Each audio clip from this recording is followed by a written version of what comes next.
প্রতিদিন তিনি পাহাড় থেকে কাঠ কেটে এসে বন্ধু দুধ দহন করে মা বাবাকে তিনি খাওয়ায়। আজকে কাঠ কাটতে কাটতে কাটতে কাটতে বন্ধু অনেক বেশি দেরি হয়ে গেল। অনেক বেশি যখন দেরি হয়ে গেল তখন তিনি কি করলেন, বাড়িতে চলে আসলেন। বাড়িতে চলে আসার পরে চেয়ে দেখলেন আজকে মা বাবা দুজনের একজনও বন্ধু জাগ্রত নেই, দুজন ঘুমিয়ে গেছে রে। এবার ছেলেটা কি করলেন, দুধের পাত্র হাতে নিলেন। কি করলেন? দুধের পাত্র হাতে নিলেন। দুধের পাত্র হাতে নিয়ে মায়ের দরজার সামনে দাঁড়িয়ে রইল। তার ওর ছোট সন্তান দৌড়ে চলে আসলো, বাবা বাবা গো, তোমার বাবা মা তো ঘুমিয়েছে গো, বাবা আমাকে একটু দুধ দাও না, আমি একটু দুধ পান করবো। বন্ধ। এবার ওই কাঠুরিয়া কি করলেন, তিনি বললেন না না না না না না, আমি তোমাকে দুধ ওই পর্যন্ত পান করাতে পারবো না, আমি অতক্ষণ পর্যন্ত তোমাকে দুধ খাওয়াতে পারবো না। কতক্ষণ পর্যন্ত? কই যতক্ষণ না আমি আমার মা বাবাকে দুধ খাওয়াতে না পারবো। ও বন্ধু, এখনকার ডিজিটাল ছেলেরা মানি দেখে ফেলে, এই জন্য লুকাইয়া বউর কাছে দেয়। কথা কয় না কেন? মা যদি দেখে ফেলেন সামনে দিয়ে দেয় না, পিছন দিয়ে দেয়। কিন্তু দেখো কেমন ছেলে, কেমন বিবেক, কেমন প্রেম তার সিনায়, কেমন রাসূলের আল্লাহ এবং রাসূলের কথা, ওয়াবিল ওয়ালিদাইনি ইহসানা, মা বাবাকে ভালোবাসো, মা বাবার সাথে উত্তম আচরণ করো, কারণ মা বাবাকে ভালোবাসা ফরজ আর তাদেরকে কষ্ট দেওয়া হারাম। ঠিক জি। এবার কি করলেন, ওই না না বন্ধু এই কাঠুরিয়া ছেলেটাকে দুধ দিলেন না, বাচ্চাটাকে দুধ দিলেন না। রাত পার হয়ে গেল, সকাল যখন হলো ফজরের আজান হবে, বাবা মা ঘুম থেকে জাগলেন, বাবা আমাকে দুধ পান করিয়ে তার কলেজা ঠান্ডা করলেন। আজকের এই ছেলেটা ওই পাহাড়ের গুহার মধ্যে, গহীন গভীর পাহাড়ের গুহায়, পৃথিবীর কেউ জানে না, জানি শুধু আমার আল্লাহ। আল্লাহকে একটা ডাক দিলেন, মালিক মালিক রে, তুমি তো বলেছো বিল ওয়ালিদাইনি ইহসানা। কোরআন খুলে দেখলাম অত্যন্ত মধুর বাণী, ওমিও বাণী, তোমার লৌহে মাহফুজের কোরআন। ওই কোরআনের প্রেমে পড়লাম, কোরআনের শিক্ষা অর্জন করলাম, ওই কোরআন অনুযায়ী মা বাবাকে ভালোবাসলাম। ওই দিন যে আমি মা বাবার সাথে ভালো আচরণটা করেছিলাম, এটা একমাত্র তুমি এবং তোমার হাবিবের সন্তুষ্টির জন্য এই করেছিলাম আল্লাহ গো। ওই দিনের আমল যদি তোমার কাছে ভালো লেগে থাকে, তাহলে আজকে এত বড় বিপদ থেকে আমাদেরকে বাঁচাও। ও বন্ধু, দোয়া শেষ হইতে দেরি, এবার চাইয়া দেখে পাথরখানা একটু সরে গেছে। আল্লাহু আকবার। জোরে বলেন না সুবহানাল্লাহ, আরো জোরে বলেন না সুবহানাল্লাহ। পাথরটা কি হয়ে গেছে? একটুখানি বন্ধু সরে গেছে। তিনজন লোক সফরে বের হলেন। কি হলেন? তিনজন লোক সফরে বের হলো। তিনজন লোক যখন সফরে বের হলো, সফরে বের হওয়ার পরে বন্ধু, সফরে বের হওয়ার পরে এবার ঘটনাটা কি ঘটলো? তিনজন সফর শেষ করে তারা কি করলো? গুহার মধ্যে ঢুকলো। কোথায়? গুহার মধ্যে ঢুকলো। খেয়াল করেন, তার মানে পাহাড়ের ভিতরে। কোথায়? খেয়াল করেন ও বন্ধু, আবারও বলে দেই, ওই যে বলেছি লাহুমুল বুশরা ফিল হায়াতিদ দুনিয়া ফিল আখিরাহ, আল্লাহ রাব্বুল আলামিন ওই মানুষের জন্য শুভ সংবাদ দিয়েছে দুনিয়াতে ও আখিরাতে, যার মনের মধ্যে আছে সত্য ঈমান এবং পাশাপাশি আছে ভয়। ওই ছেলে কি ভয় করছে কিনা? আরো জোরে। আরে ব্রাহ্মণ খানার যুবক, আমি তোমাদেরকে বলে দিতে চাই, তোমরা তো বোঝার চেষ্টা করছো না, এবং কতটুকু বুঝতেছো ভাই আমি জানি না। এই যে বললাম ইদা সামাউন ফাতারাত, আকাশটা ভেঙে যাবে, ওয়া ইদাল কাওয়াকিবুন তাতারাত, ওয়া ইদাল বিহারু ফুজ্জিরাত, আকাশটা যখন ভেঙে যাবে, তারকাগুলো কিয়ামতের দিন ঝরে ঝরে পড়বে। ও বন্ধু, সমুদ্রটা সেদিন উদ্বেলিত হয়ে যাবে। একটা মানুষ তার লিখিত দপ্তরটাকে যেমন ভাবে বিকালবেলা গোটায় কিনা? কথা বলেন না কেন? জুন এবং ডিসেম্বরে ক্লোজিং হয় কিনা? ও বন্ধু, একটা মানুষ যেমনি করে তার লিখিত দপ্তরটাকে গুটিয়ে নেয়, আল্লাহ রাব্বুল আলামিন ঠিক এই পৃথিবীটাকে তেমনি গুটিয়ে নেবে। ওই ভয়ঙ্কর দিনে আল্লাহর আরশের ছায়া ছাড়া কোনো ছায়া থাকবে না। এই পৃথিবী থেকে সূর্যটা 9 কোটি 13 লক্ষ মাইল দূরে। কত মাইল? 9,13,00,000 মাইল দূরে বন্ধু সূর্য। সূর্যের আলো পৃথিবীতে আসতে সময় লাগে মাত্র 8 মিনিট 20 সেকেন্ড। প্রতি সেকেন্ডে 1,86,000 মাইল বেগে পৃথিবীর দিকে ছুটে আসে।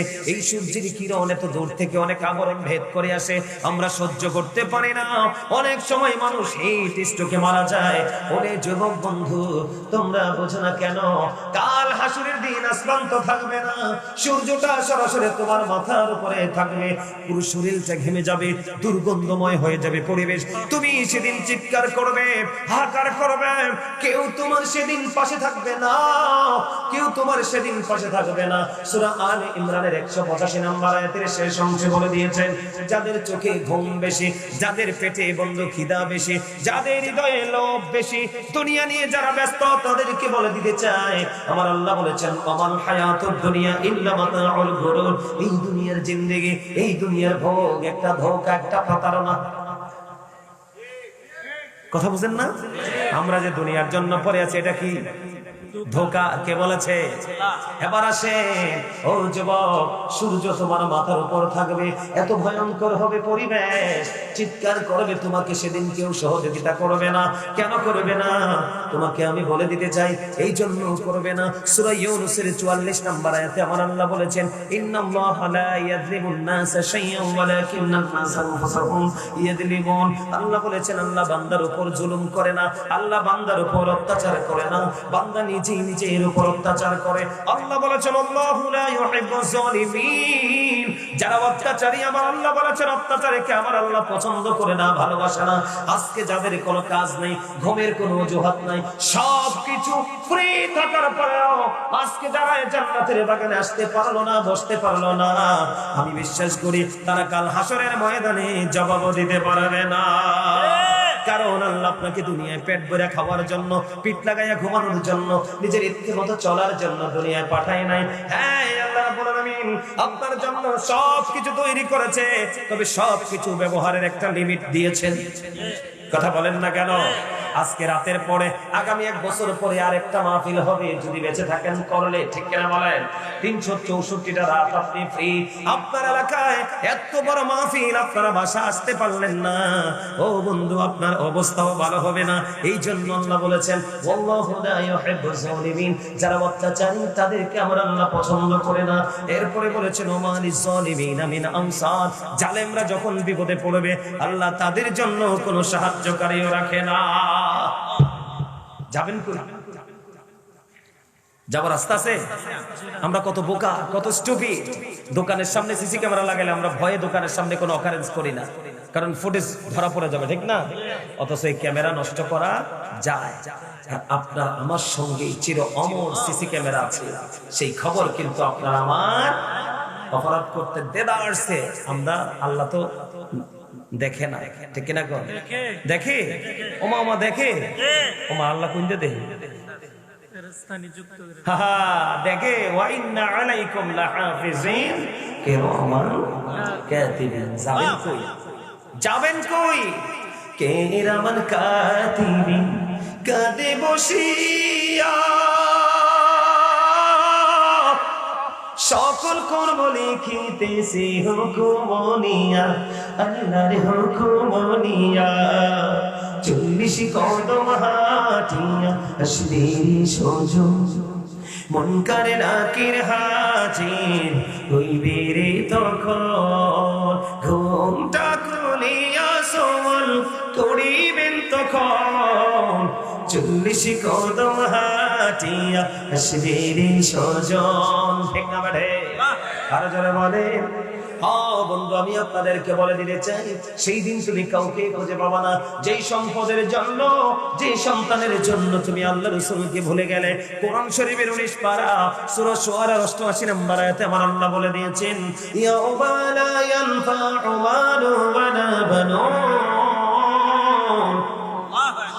ওই হাসরের দিন আপনার ধন সম্পদ, সন্তান সন্ততি কোনো কিছুই কোনো কাজে আসবে না। এই জন্য বন্ধু বলে দিতে চাই, বাঁচতে যদি চাও এখনই দিনের শিক্ষায় নিজেকে শিক্ষিত করে নাও। তুমি প্রতিটা পদে পদে বন্ধু বাঁচতে পারবে। যেটা আমি বলতে চেয়েছিলাম, তিনজন লোক গুহার মধ্যে ঢুকলো। ঢোকার পরে বন্ধু হঠাৎ করে কাষ্ঠের ধরনের পাথর পড়লো ধসে। ওই পাথর এমন ভাবে পড়লো, ওই তিনজন লোক যেই পথ দিয়ে গুহার মধ্যে ঢুকলো ওই প্রবেশ পথ বন্ধ করে দিল।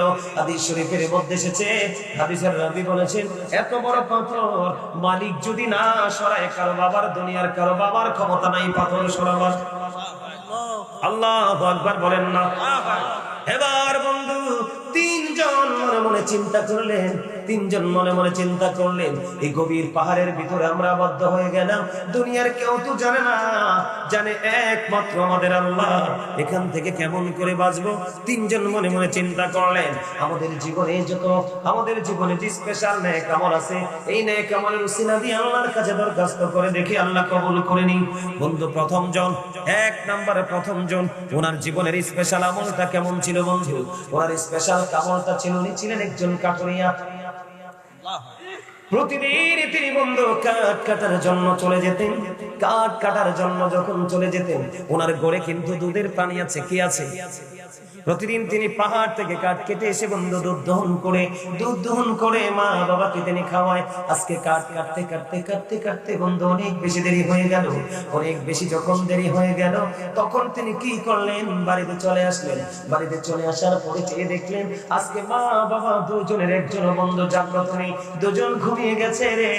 এবার ছেলেটা কি করলেন? দুধের পাত্র হাতে নিলেন। কি করলেন? দুধের পাত্র হাতে নিলেন। দুধের পাত্র হাতে নিয়ে মায়ের দরজার সামনে দাঁড়িয়ে রইল।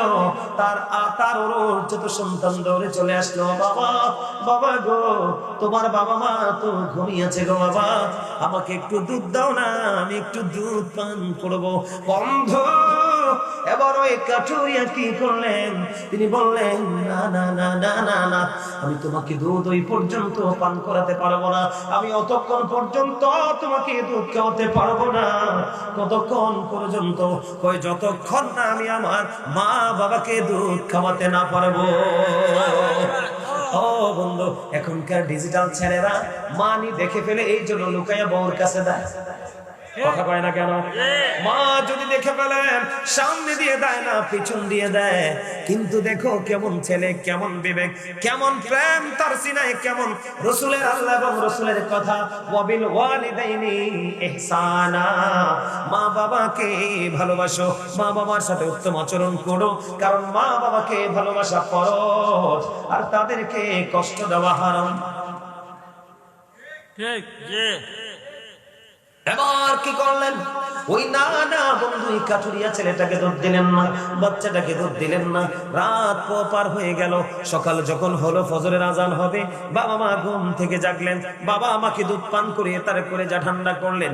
আজকের এই ছেলেটা ওই পাহাড়ের গুহার মধ্যে, গভীর পাহাড়ের গুহায়, পৃথিবীর কেউ জানে না, জানি শুধু আমার আল্লাহ। আল্লাহকে একটা ডাক দিলেন, মালিক মালিক রে, তুমি তো বলেছো বিল ওয়ালিদাইনি ইহসানা। কোরআন খুলে দেখলাম অত্যন্ত মধুর বাণী, ওমিও বাণী, তোমার লৌহে মাহফুজের কোরআন। ওই কোরআনের প্রেমে পড়লাম, কোরআনের শিক্ষা অর্জন করলাম, ওই কোরআন অনুযায়ী মা বাবাকে ভালোবাসলাম। ওই দিন যে আমি মা বাবার সাথে ভালো আচরণটা করেছিলাম, এটা একমাত্র তুমি এবং তোমার হাবিবের সন্তুষ্টির জন্য এই করেছিলাম আল্লাহ গো। ওই দিনের আমল যদি তোমার কাছে ভালো লেগে থাকে, তাহলে আজকে এত বড় বিপদ থেকে আমাদেরকে বাঁচাও। ও বন্ধু, দোয়া শেষ হইতে দেরি, এবার চাইয়া দেখে পাথরখানা একটু সরে গেছে। আল্লাহু আকবার। জোরে বলেন না সুবহানাল্লাহ, আরো জোরে বলেন না সুবহানাল্লাহ। পাথরটা কি হয়ে গেছে? একটুখানি বন্ধু সরে গেছে। এবার দ্বিতীয় জন, দিনের শিক্ষাটা কেন প্রয়োজন আমি আপনাদেরকে বলে দিতে চাই বন্ধু। দ্বিতীয় জন, ওনার জীবনের আমলটা কেমন ছিল? উনি ওনার একটা চাচাতো বোনকে ভালোবাসতেন, চাচাতো বোনকে ভালোবাসতেন। ওই যে বন্ধু এত বেশি ভালোবাসতেন, সেই মেয়েটাকে কাছে পাওয়ার জন্য সে একবারে পাগল পারা হয়ে গেল। ও বন্ধু, বহুত চেষ্টা করেও মেয়েটাকে সে কাছে পাইল না। একটা সময় জমিনের মধ্যে দুর্ভিক্ষ দেখা দিল। দুর্ভিক্ষ যখন দেখা দিল, মেয়েটার বাবা মার কাছ থেকে মেয়েটি একটু দূরে চলে গেল। এই যুবক 2 নাম্বার যারা আজকে বিপদে, ওই যুবকটা মেয়েটাকে 200 দিরহাম দিলেন। 200 দিরহাম দিয়ে মেয়েটাকে বন্ধু কাছে চলে গেলেন। হাদিস শরীফের মধ্যে এসেছে ওই 2 নাম্বার ছেলেটা মেয়েটার একবারে উরুর কাছাকাছি চলে গেলেন। যখন উরুর কাছাকাছি চলে গেলেন, যাওয়ার পরে মেয়েটা বলল, যুবক তুমি থামো, তুমি যেখানে আছো সেখানেই তুমি থেমে যাও, তুমি যেখানে আছো সেখানেই থেমে যাও। কেন কেন রে? ওই যিনি আমাকে মোহরানা দিয়ে বউ করে ঘরে নেবে, এই চরিত্র ধরে রাখতে হবে আমাকে, এটা তার হক। তুমি আমার ইজ্জত লুণ্ঠন করো না। ও বন্ধু, মেয়েটা যখন বলল, তখন এই ছেলেটা মেয়েটাকে ছেড়ে চলে গেল এবং যে 200 দিরহাম দিয়েছিল, 200 দিরহামের দাবিও মেয়ে ছেলেটা ছেড়ে দিল। ও বন্ধু, আজকের এই ছেলেটা বিপদে পড়ে আছে, দুনিয়ার কেউ জানে না। আল্লাহর কাছে দরখাস্ত দিলেন, মালিক রে, আমি ওই দিন যে আমলটা করেছিলাম, তুমি আল্লাহর দিদারের আশায় তোমাকে খুশি করার জন্য, ওই দিনের আমল যদি তোমার কাছে ভালো লাগে, আল্লাহ আমাকে আজকে বিপদ থেকে তুমি উদ্ধার করো। ও বন্ধু, তার দোয়া যখন শেষ হয়ে গেল, দেখা গেল হাদিস শরীফের মধ্যে এসেছে পাথরটা আরো একটুখানি সরে গেছে, আল্লাহর কুদরতে সরে গেছে। ও বন্ধু, তৃতীয় জনের পালা, এবং তৃতীয় জন তার আমলটা হলো কি জানেননি? সে কাজের লোক দিয়ে কাজ করাইছিল, কাজের লোক দিয়ে তিনি কাজ করিয়েছিলেন, কিন্তু একজন শ্রমিক তার মালিকের কাছ থেকে কাজের বেতন, তার মানে পারিশ্রমিক না নিয়ে চলে গেছে মালিকের কাছে। কার কাছে? মালিকের কাছে তার কাজের বেতন রয়ে গেছে। এবার মালিক কি করলেন? ও বন্ধু, মালিকের কাছে কাজ করলেন কিন্তু বেতন নিলেন না। বেতন রয়ে গেছে মালিকের কাছে, এখন মালিক তো শ্রমিকের কাছে ঋণী। এবার ওই মালিক কি করলেন? তার যে পারিশ্রমিক, তার যে বেতন, ওই বেতনটা দিয়ে তিনি পশু খরিদ করলেন। সুবহানাল্লাহ বলেন না কেন? কি করলেন? পশু খরিদ করলেন, মানে কিনলেন। কেনার পরে বন্ধু ছোটটা বড় হলো, বড় হয়ে মা হলো, এরপরে বাচ্চা দিল, ওই বাচ্চা আবার বড় হলো, আবার বন্ধু মা হলো। এমনি করে করে বন্ধু অনেক বড় পাল হয়ে গেছে, পশুর পাল। এরই মধ্যে হঠাৎ করে একদিন ওই শ্রমিক চলে আসলো, মালিক আপনার কি মনে পড়ে গো? আমি তো আপনার কাছে বেতন রেখে গিয়েছিলাম, আমি নিতে পারিনি, আমি আজকে আপনার কাছে বেতনের জন্য এসেছি, মালিক আমার পারিশ্রমিকটা একটু আমাকে দিয়ে দেন। এবার এই কথা বলার পরে এবার ওই মালিক আজকের বিপদগ্রস্ত তৃতীয় জন এবার কি করলেন? তুমি ওই দিকে দেখো, ওই মাঠের মধ্যে যত পশু দেখা যায় সবগুলো তোমার, তুমি এইগুলো নিয়ে যাও। যেদিন তুমি বেতন রেখে গিয়েছিলে সেই দিন আমি ইনভেস্ট করেছিলাম, বাড়তে বাড়তে এই পর্যন্ত এসেছে, এই সবগুলো তোমার, তুমি নিয়ে যাও। এই কথা বলার পরে বন্ধু এবার কি করলেন? ওই শ্রমিক তো নিয়ে গেলেন, আজকে কিন্তু তিনি বিপদে পড়েছে, দুনিয়ার কেউ জানে না, জানে শুধু আল্লাহ। আল্লাহকে ডাক দিয়ে বললেন, মালিক, মালিক রে, ওই দিনের আমল যদি তোমার কাছে ভালো লাগে, পছন্দ হয়, তাহলে আজকে আমাকে বিপদ থেকে উদ্ধার করো। দোয়া শেষ হইতে দেরি আল্লাহর কুদরতে পুরো পাথর ওখানে সরে গেল, তারা তিনজনই নিরাপদ। মজা লাগছে না? কেন মজা লাগছে না? ওই যে বললাম মজা লাগবে কার কার কাছে? যার যার প্রেম আছে, কি আছে? ইবাদতকে শক্তিশালী করে আল্লাহ রাসূলের ভালোবাসা। মানে ভালোবাসা দ্বারা নামাজ পড়তে যাবেন, দূর নিয়ে খর কইরা লাগবে। কথা কয় না কেন? আমার কথা বুঝতে পারছেন? এই দিনের শিক্ষার জন্য আমাদের প্রয়োজন। কথা কয় না কেন? আরো জোরে। এই দুনিয়াটা কিন্তু আমাদের জন্য পরীক্ষা। আমাদের জন্য কি পরীক্ষা? আমরা কিন্তু পরীক্ষা দিচ্ছি। কথা বুঝতে পারছেন? আরো জোরে বলেন। তো আমাদের এই চরিত্র ঠিক করতে হবে নি? রাসূল সুন্দর চরিত্রের খবর পাইছেন নি? হ্যাঁ, কেন? এটা শুধুমাত্র দিনের শিক্ষা থাকার কারণে, ঠিক না বলেন? আবার আসেন, আমার রাসূল ছিলেন শ্রেষ্ঠ সত্যবাদী, কিন্তু আমরা বলি মিথ্যা কথা। কথা বলেন। মিথ্যাবাদীর আরেক নাম হলো মুনাফিক। মিথ্যাবাদীর আরেক নাম কি? মুনাফিক। রাসূল বলেছেন, believers love the prophet, hypocrites don't love the prophet. রাসূল বলেছেন, ঈমানদাররা আমি রাসূলকে ভালোবাসবে, মুনাফিকরা আমি রাসূলকে ভালোবাসবে না। এই দেখেন, যারা মিথ্যা কথা বলে তাদের মুখ থেকে এত বেশি দুর্গন্ধ বের হয়, এই দুর্গন্ধের কারণে তার সিকিউরিটি ফেরেশতা তাকে ছেড়ে 1 মাইল দূরে চলে যায়। কেন? মিথ্যা কথা বলার পরে তার মুখ থেকে দুর্গন্ধ বের হয়। জোরে জোরে বলেন না নাউজুবিল্লাহ, আরো জোরে বলেন নাউজুবিল্লাহ। তাহলে আমরা যদি রাসূলের আদর্শ ধরে রাখতে চাই, তাহলে আমাদেরকে কি করতে হবে? দ্বীনের শিক্ষা গ্রহণ করতে হবে, ঠিক কিনা বলেন? একটা মানুষ দ্বীনের শিক্ষা অর্জন করার জন্য যত পরিশ্রম করবে, যত হাঁটবে, জান্নাত তত কাছে আসবে। কি আসবে? কারণ একটা মানুষ যত শিখবে ততই আলোকিত হবে, যত শিখবে ততই আলোকিত হবে। এই জন্য দ্বীনের নিজের চরিত্রকে, নিজের লাইফকে, নিজের ফিউচারকে ব্রাইটনেস করতে হলে দ্বীনের শিক্ষার কোনো বিকল্প নেই, ঠিক না বলেন? আমরা দ্বীনের শিক্ষা অর্জন করতে চাই কি চাই না? আরো জোরে বলেন, চাই কি চাই না? আমরা সবাই দ্বীনের শিক্ষা অর্জন করতে চাই। 5 ওয়াক্ত নামাজ পড়বো, হালাল পথে রোজগার করব, মা বাবার সাথে ভালো আচরণ করব, সামাজিক বন্ধনে আবদ্ধ হয়ে চলবো, মিথ্যা কথা থেকে দূরে থাকবো, বিশেষ করে সুদ ঘুষ থেকে আমরা বেঁচে থাকবো। গ্রামে গঞ্জে কিন্তু বেশিরভাগ চাঙ্গা ব্যবসা হলো সুদ। নাউজুবিল্লাহ বলেন। পুরুষরা তো খায়, মহিলারাও খায়। দেখবেন আপনি টাকা হাওলাত চাইলে করবো, বোন গো হারামও নাই।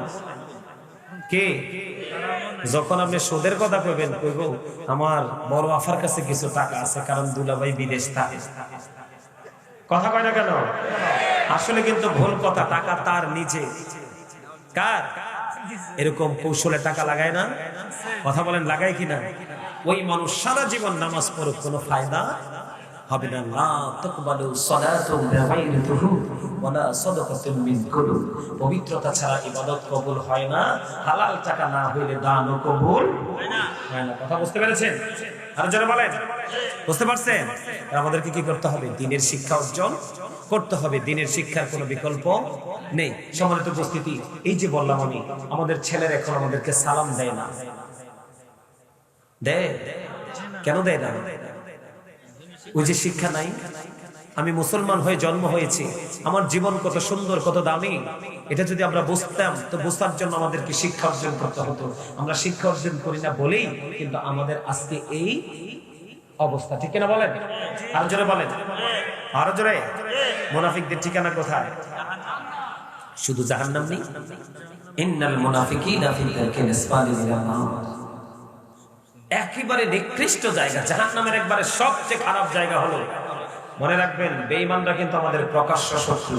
প্রকাশ্য শত্রুর চাইতে কিন্তু ছদ্মবেশী শত্রু বড় মারাত্মক। ওমা কথা কয় না কেন? আর জোরে।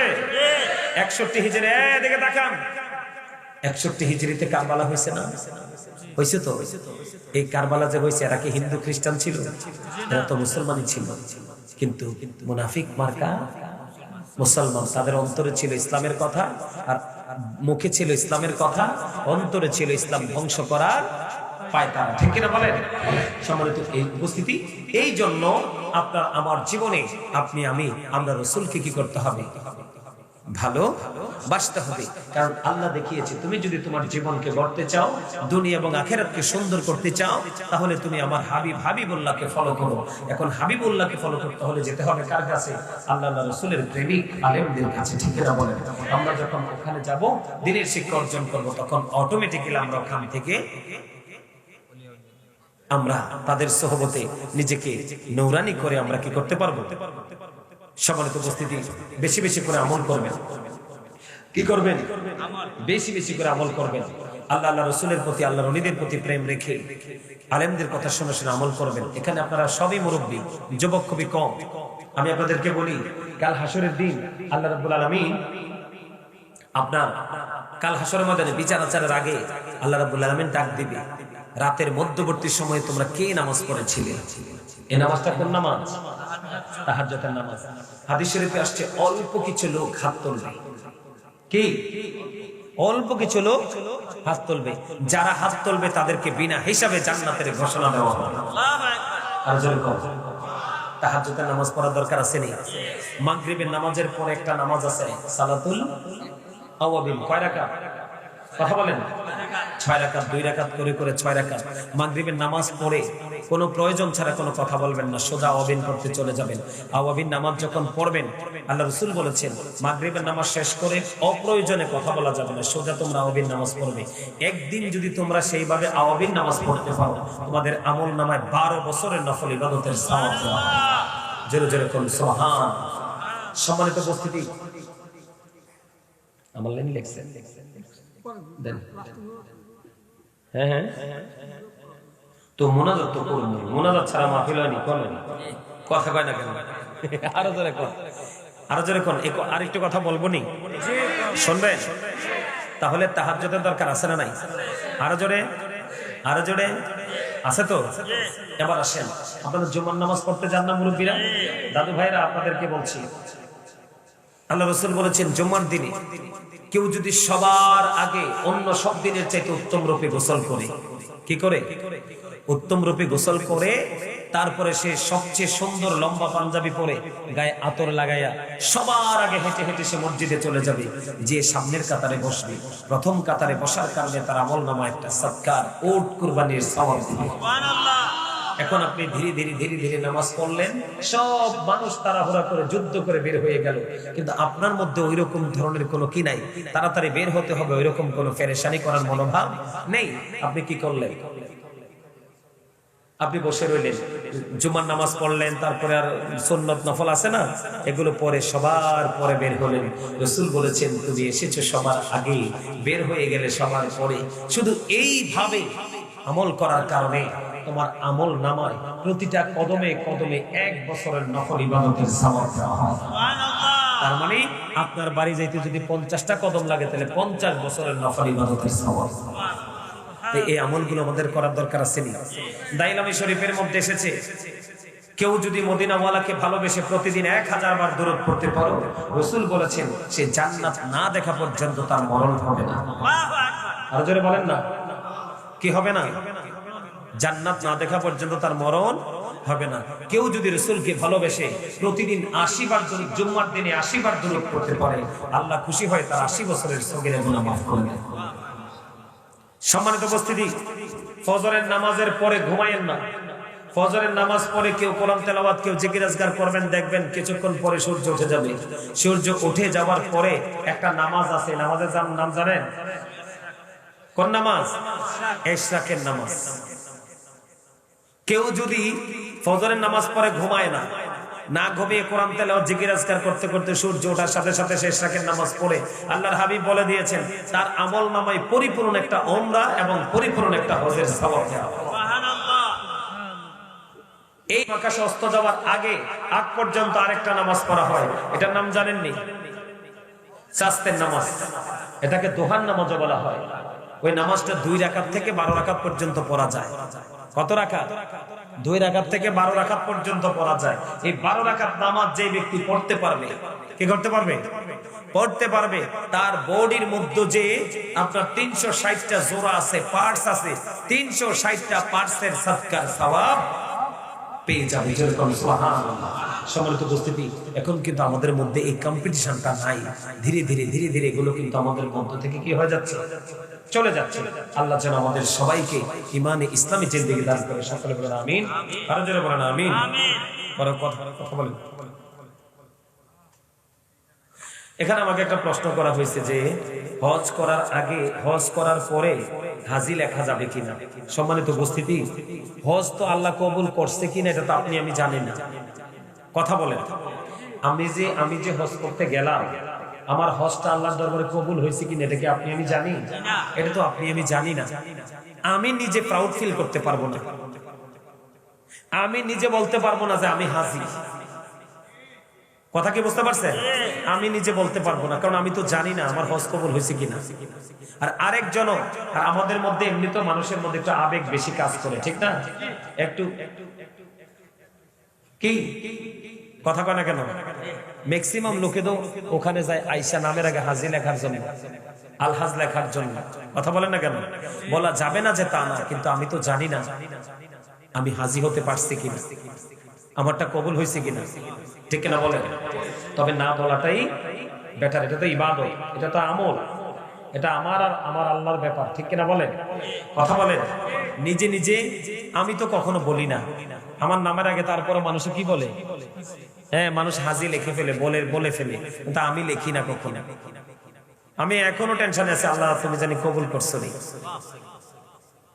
2022 সালে গেছিলাম, 2022-এ গেছিলাম, আর 26 চলতেছে। এখনো মনে মনে ভাবি কি আল্লাহ জানি আমারটা কবুল করেনি, ঠিক কিনা বলেন? আরো জোরে।